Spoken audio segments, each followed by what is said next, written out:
로마서 1장 17절의 이 말씀은 이 종교개혁의 때에 참 가장 중요한 말씀으로 나오고 있습니다. 복음에는 하나님의 의가 나타나서 믿음으로 믿음에 이르게 하나니 기록된 바 오직 의인은 믿음으로 말미암아 살리라 함과 같으니라.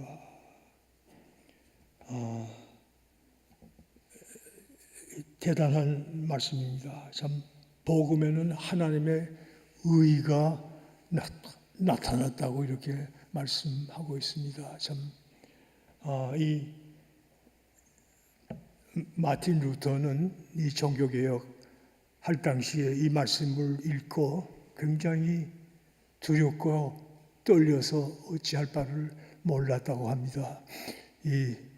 왜냐하면 하나님의 의라는 말이 참 여러 가지로 해석할 수 있기 때문입니다. 그런데 나중에 이 하나님의 의를 깨닫게 돼서 참 하나님의 놀라운 은혜, 참 죄로 인해서 다 죽게 된 자들을 위해서 하나님의 은혜가 나타났다는 것입니다. 의를 이 righteousness라는 말로 쓰고 있는데 참 놀라운 하나님의 은혜죠. 근데 또 다른 말로 하면 이 심판이라는 말도 쓸 수 있습니다. 그래서 아마 마틴 루터가 그렇게 한 것 같습니다. 근데 나중에 시편을 읽고 그 하나님의 의에 대해서 더 깊이 생각하다가 하나님의 의가 참 죄인들에게 참 은혜로 복음의 말씀이 나타났다는 것입니다. 예? 여러분, 복음의 말씀이 뭡니까? 참 하나님께서 그 독생자 예수 그리스도를 이 땅에 보내주셨습니다. 참 이 주님의 이 놀라운 은혜를 가만히 생각해 보면 참 어떻게 하나님의 아들이 하늘 보좌를 버리시고 이 땅에 오실 수 있었겠습니까? 참 우리 인간의 지혜로는 도저히 상상할 수 없는데 참 주님께서 이 땅에 오셨습니다. 우리가 이 사복음을 깊이 보면은 예수님은 계속해서 낮아지는 삶만 살았습니다. 참 우리 인간들은 참 높아지기를 좋아하죠. 참 뭐 직장에서도 승진하기를 원하고 참 어떤 면에서 참 높아지는 것을 우리가 항상 원하고 있습니다. 이 세례 요한이 예수님이 지나가시는 걸 보시고 저 세상 죄를 지고 가는 어린 양을 보라. 세상 죄를 지고 가는 어린 양을 보라. 그리고 또 무슨 말을 했냐면 나는 낮아져야 하고 주님은 높아져야 한다. 참 그래야 되지 않겠습니까? 우리가 낮아질 때, 주님처럼 낮아질 때 참 하나님께서 또 우리 예수님께서 높아지는 것입니다. 참 이 빌립보서 3장을 보면 예수님께서 하나님과 동등된 분이라고 이렇게 말씀하고 있습니다. 예. 하나님 삼위일체 성부 성자 참 같은 분입니다. 똑같은 위치에 있는데 그 자리를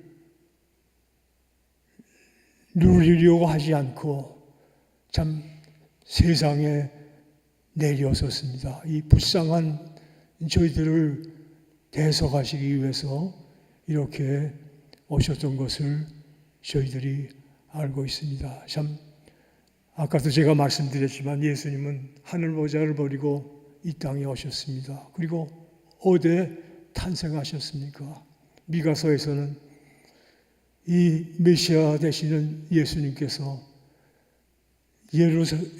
유다 땅에서 가장 적은 촌락 베들레헴에 나시겠다고 이렇게 예언을 했습니다. 이 호적하라는 명령이 내려서 요셉이 마리아와 같이 베들레헴으로 가지 않습니까? 베들레헴으로 갔더니 거기에 유할 것이 없었다. 방이 없었어요. 여관에 방이 없어서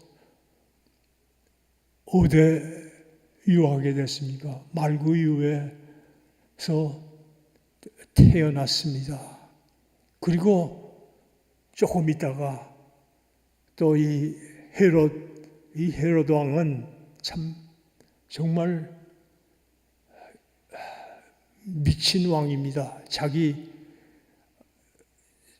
척까지 죽이는 이 동방 박사들이 이 메시아가 어디에 탄생하겠나 물어보고 할 때 헤롯이 성경학자들을 모아놓고 물어보죠. 어디에 메시아가 탄생하실 것인가?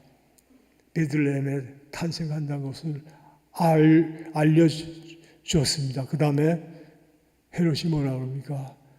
당신들이 그 아기한테 경배한 다음에 나한테 꼭 알려주십시오. 그러면 나도 가서 경배하겠습니다.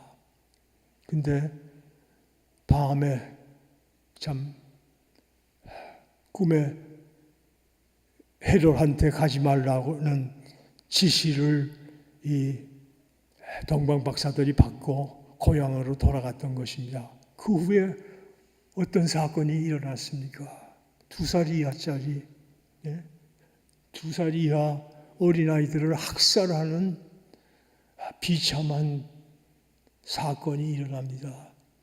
이 학살을 면하기 위해서 요셉은 마리아와 같이 어린 아기를 나귀에 태워가지고 어디로 갔다고 합니까?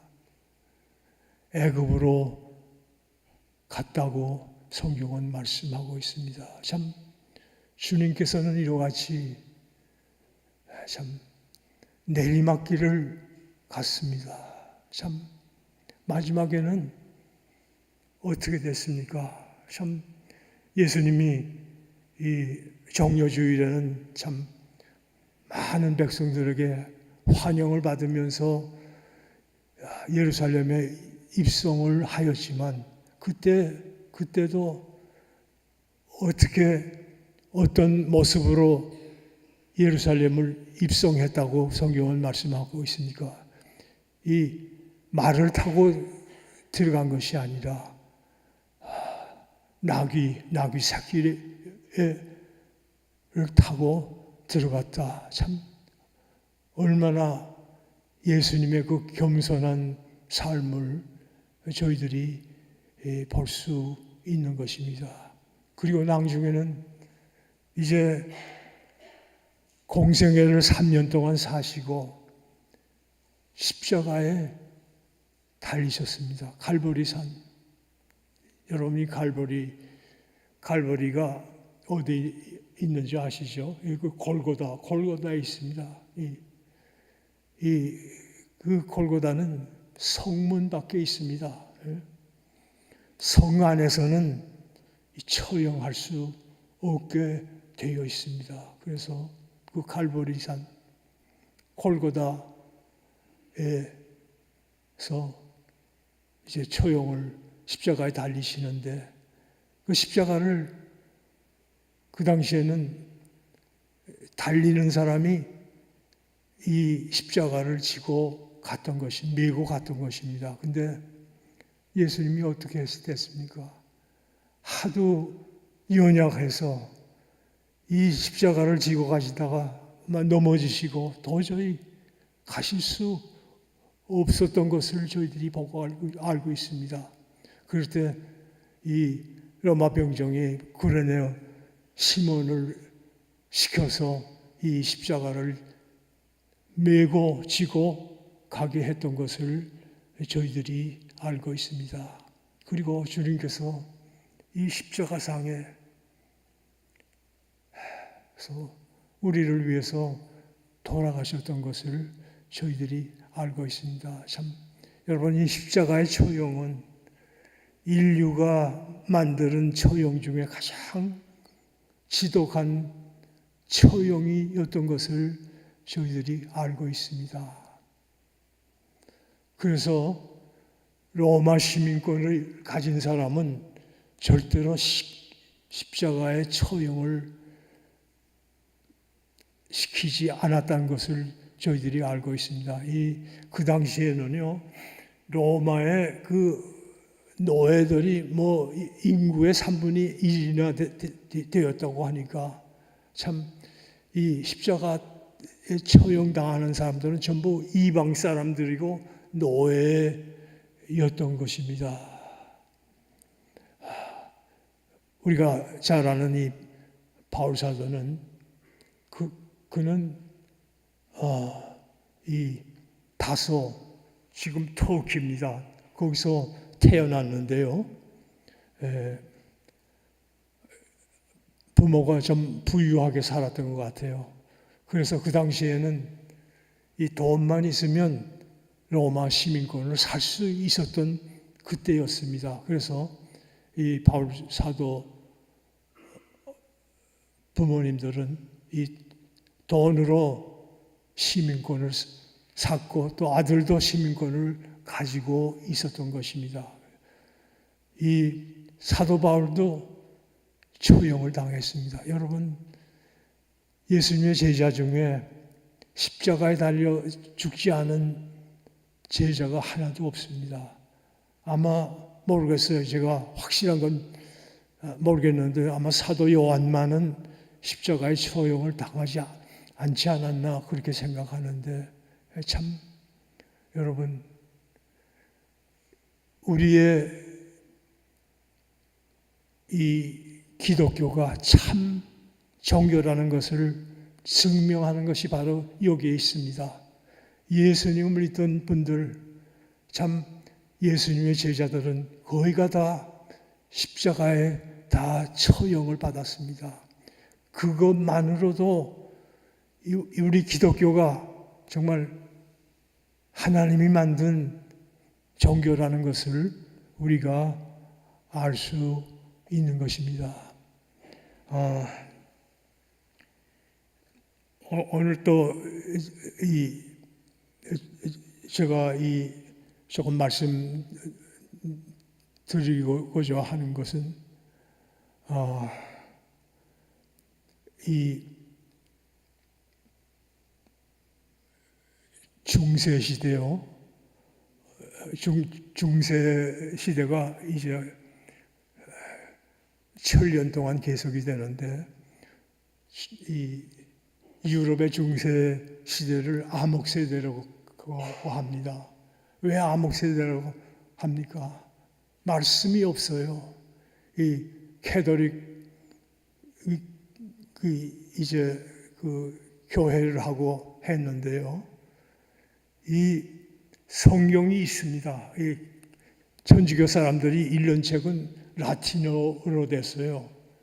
이 볼게이트라고 그러는데, 이 성경이 있어도 라틴어로 됐으니까 라틴어를 모르는 사람은 성경을 읽을 수도 없죠. 그리고 함부로 성경을 번역하다가 얼마나 많은 사람들이 또 순환을 당했는지 모릅니다.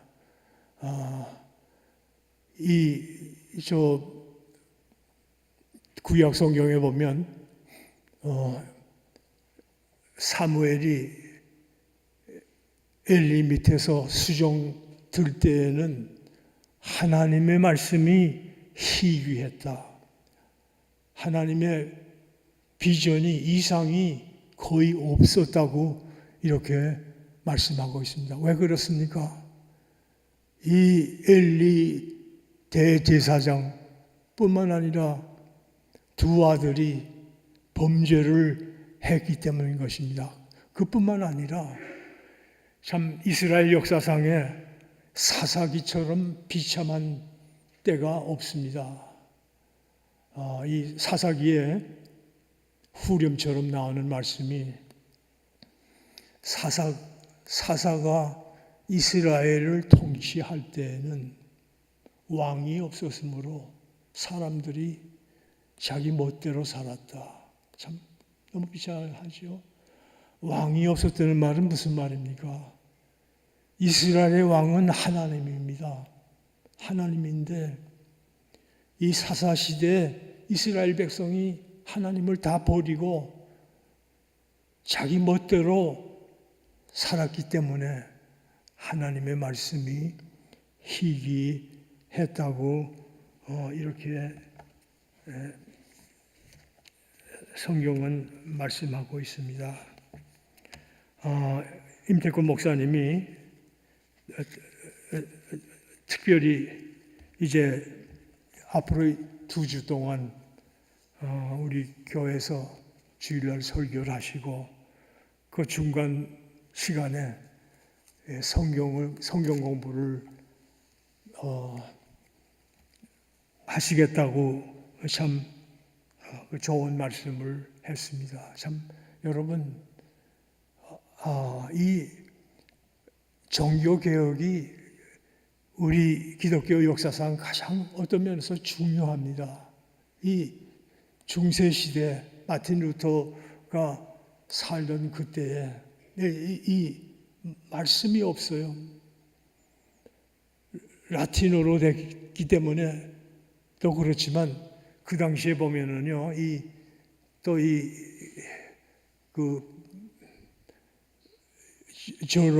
저롬 성경이라고도 하고 볼게이트라고도 합니다. 근데 이 신부들이 이 주일날 그 성경을 펴서 읽다가 나중엔 그걸 다 새로 다 잠가버린답니다. 그 성경을 훔쳐갈까봐. 그런 가운데서 이제 그 종교 개혁이 되었던 것입니다. 참 종교 개혁의 가장 큰 모토가 뭡니까? 제일 처음으로 말씀만으로 솔라 스크립처 말씀만으로 우리가 신앙생활을 할 수 있습니다. 또 다른 말로 하면은 이 마틴 루터가 I am captive to the word of God. 이 하나님의 말씀에 사로잡혀 산다고 이렇게 말씀을 했습니다. 여러분, 우리가 왜 그렇게 말씀이 중요합니까? 이 말씀이 없으면 우리가 살 수가 없습니다. 이 생명의 말씀이기 때문인 것입니다. 제일 처음 이 5가지 그 종교개혁 때 모토가 있었는데 처음이 말씀만으로, 둘째가 뭔지 아세요? 은혜만으로, 하나님의 은혜만으로 우리가 구원 받을 수 있다는 것입니다. 아까 저희들이 에베소 2장 말씀을 읽었죠. 은혜로 말미암아 참 믿음으로 우리가 구원을 받는다고 이렇게 말씀하고 하고 있습니다. 참 이 하나님의 은혜, 값없이 주는 이 놀라운 은혜를 우리가 나누다 사모하지 않습니까? 하지 않습니까? 우리가 뭐 잘난 것이 있어서 하나님께서 은혜를 베푸시는 것입니까? 아닙니다. 참 이 하나님의 은혜를 우리가 날마다 체험하지 않고 어떻게 신앙생활을 할 수 있겠습니까? 참 지금은 성령 시대입니다.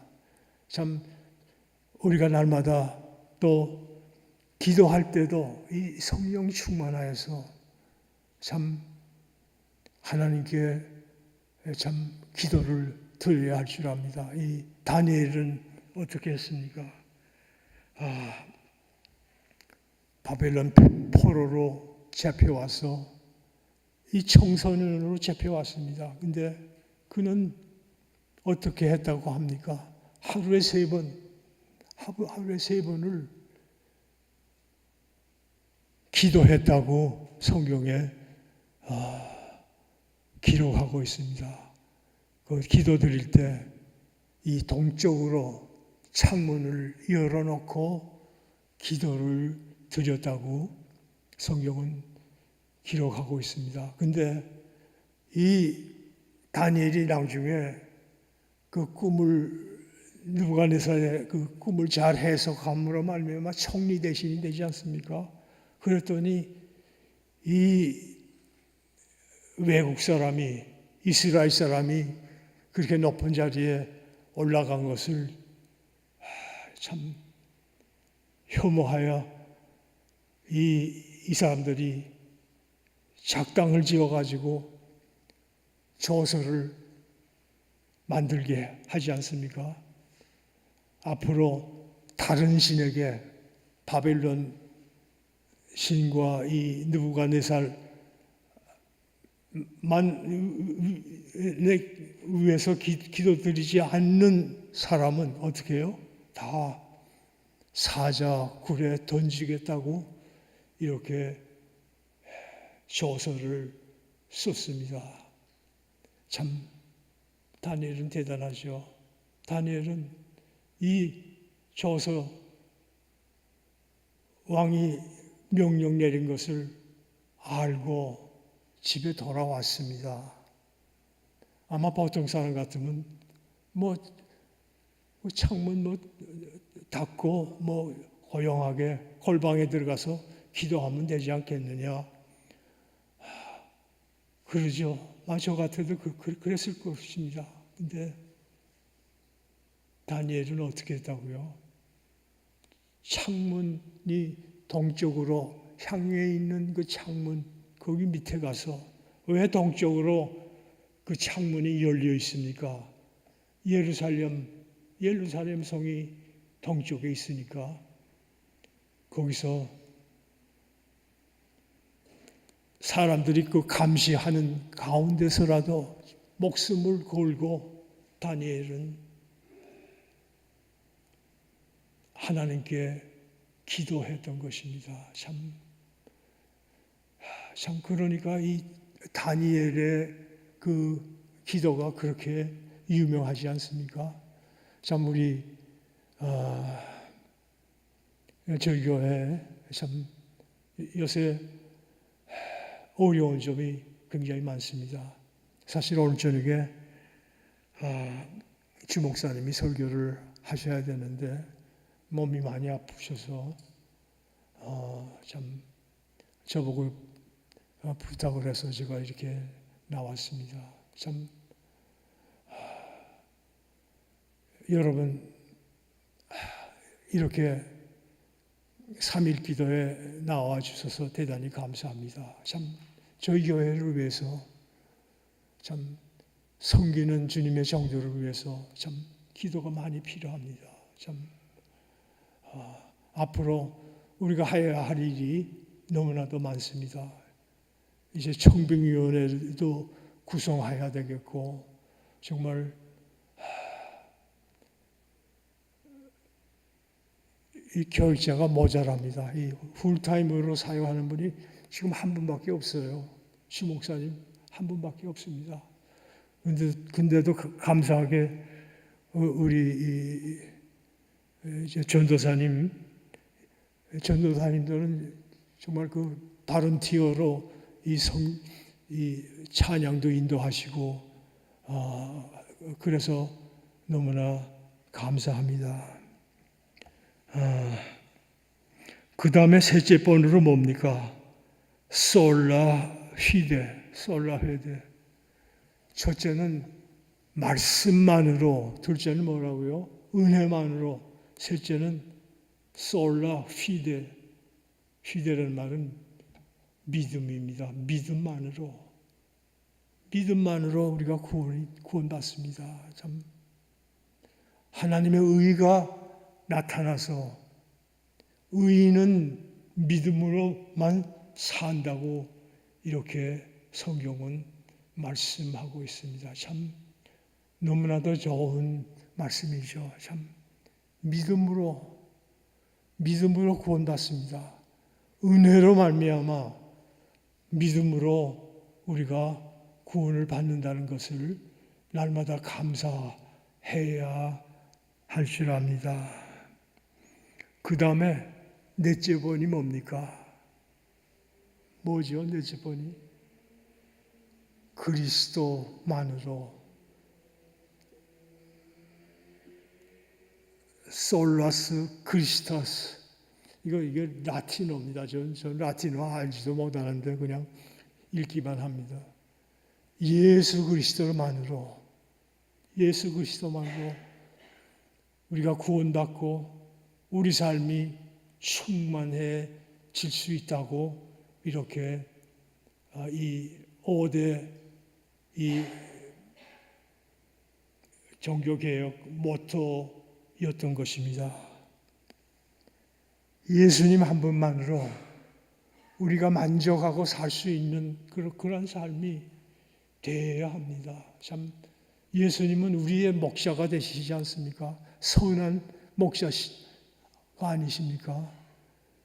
그 선한 목자가 양을 위해서 목숨을 바쳤습니다. 그러면서 주님께서 선한 목자는 이 친구를 위해서 목숨을 바린다고 그랬습니다. 우리를 죄악 많은 우리 인간을 어떻게 해요? 친구로 삼았습니다. 친구로 삼아서 우리 대신 십자가에 달렸던 것을 알고 있습니다. 여러분, 하나님께서 어떤 사람과 같이 구약 성경에 나타나는 말씀 중에 친구와 같이 대화를 했다. 누구와 같이 친구같이 대화를 했다고 했습니까? 참 모세입니다. 참 하나님과 가장 친근했던 분이 모세 아닙니까? 모세는 이 하나님과 대화할 수 있는 친구였던 것입니다. 그래서 이 모세가 이 하나님께 한 가지 청을 합니다. 하나님, 주님의 모습을 제가 보기를 원합니다. 좀 보여주시옵소서. 그랬더니 하나님께서 뭐라고 그러니까 내가 보여주마. 그러나 내가 어떻게 된다고요? 내 얼굴을 보면 죽을 터이니까 바위 밑에 숨어서 내 뒷모습만 보라고 하시며 주님이 이 바위 사이로 지나갔던 것을 알 수 있습니다. 참 이 예수님은 우리를 친구로 삼았습니다. 이 친구로 삼을 뿐만 아니라 친구에게는 비밀이 없다고 주님께서 말씀하셨습니다. 참 대단한 거죠. 우리를 친구로 삼으셨습니다. 참 목숨을 바쳐서 친구를 위해서 희생할 뿐만 아니라 우리를 당신의 친구로 삼아서, 친구 사이는 어떻습니까? 비밀이 없어요. 참 우리가 정말 믿음으로 구원을 받았다고 하면 참 장차 주님이 오실 때 우리에게 아마 알려주시리라고 저는 믿습니다. 참 그 시간 그때를 정확하게 말씀은 안 하겠지만 친구에게는 비밀이 없다. 모든 것을 하나님께 들은 바를 너희들에게 알려주시겠다고 이렇게 말씀하셨습니다. 참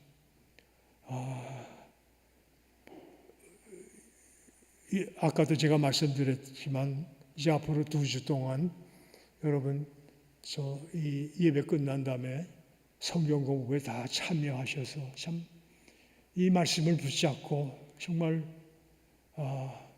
기도하는 생활을 열심히 해야 될 줄 믿습니다. 그리하여 참 우리 교회가 다시 참 주님의 은혜로 다시 일어날 수 있는 이 놀라운 은혜를 저희들이 체험할 수 있기를 간절히 바랍니다. 주님께서 반드시 좋은 참 주님의 마음에 드는 주님의 종을 보내주실 줄 믿습니다. 참 우리가 계속해서 참 하나님께 합심하여 기도할 수 있기를 간절히 바랍니다. 다 같이 기도드리겠습니다. 하나님 감사합니다.